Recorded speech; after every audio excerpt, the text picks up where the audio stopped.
Panorama group, जो सोचता है वो करता है। पक्ष में 288, विपक्ष में 232। प्रस्ताव स्वीकृत हुआ और विधेयक यथा संशोधित पारित हुआ। लोकसभा में 12 घंटे की मैराथन बहस के बाद वक्फ संशोधन विधेयक 2025 पारित हो गया है। लोकसभा अध्यक्ष ओम बिरला ने सभी सांसदों को अपनी बात रखने का मौका दिया, जिसके बाद वोटिंग में विधेयक के पक्ष में 288 और विपक्ष में 232 वोट पड़े। विपक्षी दलों द्वारा प्रस्तावित सभी संशोधन ध्वनि मत से खारिज कर दिए गए। और आज के इस वीडियो में हम आपको वक्फ के बारे में हर उस जानकारी से अवगत कराएंगे जो आपके लिए जानना जरूरी है।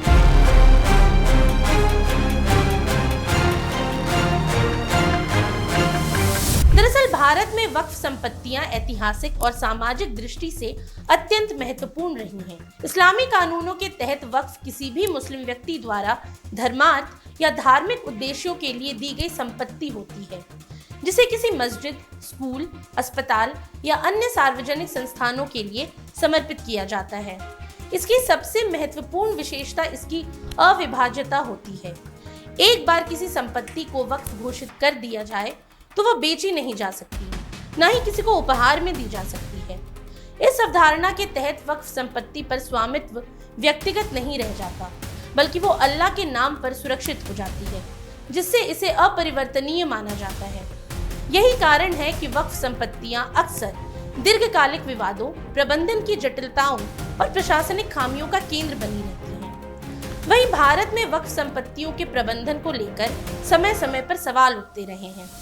पारदर्शिता की कमी, भूमि रिकॉर्ड का अधूरा सर्वेक्षण, महिलाओं के उत्तराधिकार अधिकारों में अस्पष्टता, अतिक्रमण तथा वक्फ बोर्डों की असीमित शक्तियों के दुरुपयोग जैसे कई गंभीर मुद्दे इस क्षेत्र को जटिल बनाते हैं।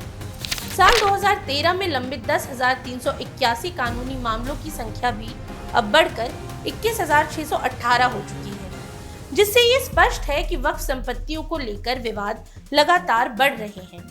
इसके अलावा कई मामलों में सरकारी भूमि को भी वक्फ संपत्ति घोषित करने के विवाद सामने आए हैं, जिससे अन्य समुदायों और सरकारी एजेंसियों के साथ टकराव की स्थिति बनी रहती है।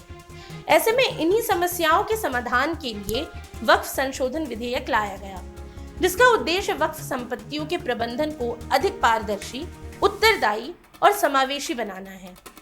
इस विधेयक के तहत वक्फ बोर्डों की शक्तियों को नियंत्रित करने, संपत्तियों के रिकॉर्ड को डिजिटल करने, प्रशासनिक दक्षता बढ़ाने और हितधारकों को उचित प्रतिनिधित्व देने की दिशा में कई महत्वपूर्ण प्रावधान किए गए हैं। अब अगर भारत में वक्फ संपत्तियों की बात करें तो देश भर में फैली वक्फ संपत्तियां न केवल धार्मिक और सामाजिक उद्देश्यों के लिए महत्वपूर्ण है, बल्कि इनका आर्थिक प्रभाव भी व्यापक है। आंकड़ों के अनुसार भारत में कुल 3,56,047 वक्फ एस्टेट पंजीकृत हैं, जिनमें 8,72,324 अचल संपत्तियां और 16,713 चल संपत्तियां शामिल हैं। इनमें से 3,29,995 संपत्तियों का डिजिटलाइजेशन किया जा चुका है, जिससे इनके प्रबंधन में पारदर्शिता बढ़ाने की कोशिश की गई है। वहीं अगर राज्यवार आंकड़ों की बात करें तो उत्तर प्रदेश सुन्नी सेंट्रल वक्फ बोर्ड के पास 1,24,735 वक्फ एस्टेट है, जो देश में सबसे अधिक है, जबकि चंडीगढ़ वक्फ बोर्ड के पास केवल 33 एस्टेट है, जो सबसे कम है। इसी तरह अचल संपत्तियों के मामले में भी उत्तर प्रदेश सबसे आगे है, जहां 2,17,161 संपत्तियां वक्फ बोर्ड के अधीन है, जबकि दादरा नगर हवेली में ये संख्या मात्र 34 है।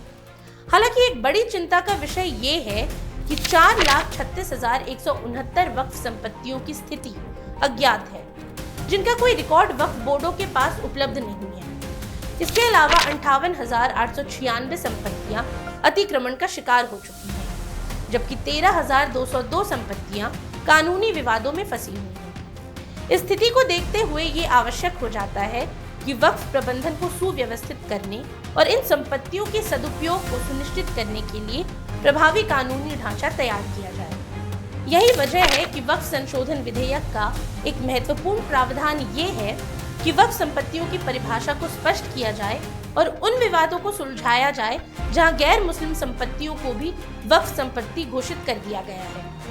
विभिन्न राज्यों में ऐसे कई विवाद देखने को मिले हैं जहां व्यक्तिगत या सरकारी संपत्तियों पर वक्फ बोर्ड ने दावा ठोका है, जिससे कानूनी लड़ाई और सामाजिक तनाव की स्थिति बनी रही है।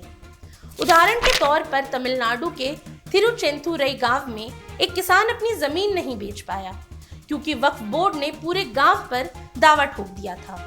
वहीं बिहार के गोविंदपुर में 7 परिवार प्रभावित हुए, तो केरल में 600 ईसाई परिवार अपनी पुश्तैनी जमीन बचाने के लिए लड़ रहे हैं। इसके अलावा कर्नाटक में 15,000 एकड़ जमीन पर दावे के बाद किसानों ने सड़कों पर उतरकर विरोध किया।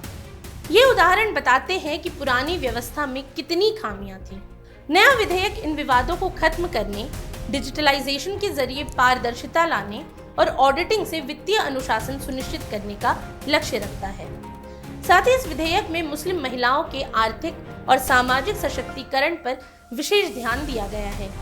इसमें विधवाओं और तलाकशुदा महिलाओं को आर्थिक रूप से आत्मनिर्भर बनाने के लिए स्वयं सहायता समूहों, छात्रवृत्ति, स्वास्थ्य सेवाएं, कौशल विकास और कानूनी सहायता जैसी योजनाओं का प्रस्ताव रखा गया है। इसके अलावा गरीबों के कल्याण के लिए वक्फ संपत्तियों की पारदर्शिता सुनिश्चित करने के प्रयास किए गए हैं। वक्फ भूमि के अवैध उपयोग को रोकने, डिजिटल पोर्टल के माध्यम से संपत्तियों की निगरानी करने और वित्तीय अनियमितताओं को खत्म करने के लिए नियमित ऑडिट और निरीक्षण को अनिवार्य किया गया है। साथ ही विधेयक वक्फ बोर्डों की संरचना को अधिक समावेशी बनाने का भी प्रयास करता है। इसमें शिया और सुन्नी समुदायों के अलावा बोहरा, आगा खानी और पिछड़े वर्ग के मुस्लिम समुदायों को प्रतिनिधित्व देने का प्रावधान है। इसके साथ ही स्थानीय निकायों से निर्वाचित सदस्यों को भी शामिल किया जाएगा, जिससे वक्फ संपत्तियों का प्रबंधन अधिक लोकतांत्रिक और उत्तरदायी बन सके। अब गौरतलब है कि संसद की घड़ियाली घंटी रात 2 बजे इस ऐतिहासिक निर्णय की गवाह बनी, तो ये स्पष्ट हो गया कि भारत का लोकतंत्र सदियों पुरानी संस्थाओं को नई ऊर्जा देने में सक्षम है। परंतु चुनौतियां अभी भी शेष हैं। कर्नाटक के किसानों के आंसू, केरल के 600 ईसाई परिवारों का संघर्ष और उत्तर प्रदेश के वक्फ बोर्डों में भ्रष्टाचार के आरोप ये साबित करते हैं कि कानून बनाना आसान है, पर उसे जमीन पर उतारना बहुत कठिन है।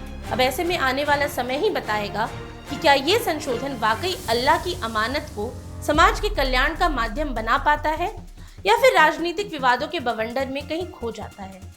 आज के लिए इतना ही। ये सामग्री आपके लिए जुटाई थी उर्वशी शेखर ने और वीडियो संयोजन किया था राहुल कुमार ने। ये वीडियो आपको कैसा लगा हमें कमेंट सेक्शन में जरूर बताएं और ऐसी तमाम रोचक जानकारियों के लिए बने रहिए न्यूज़ हाट के साथ। और अब तक अगर आपने हमारे YouTube चैनल को सब्सक्राइब नहीं किया तो अभी जाकर करें और Facebook पर हमारे पेज को लाइक और फॉलो करना ना भूलें।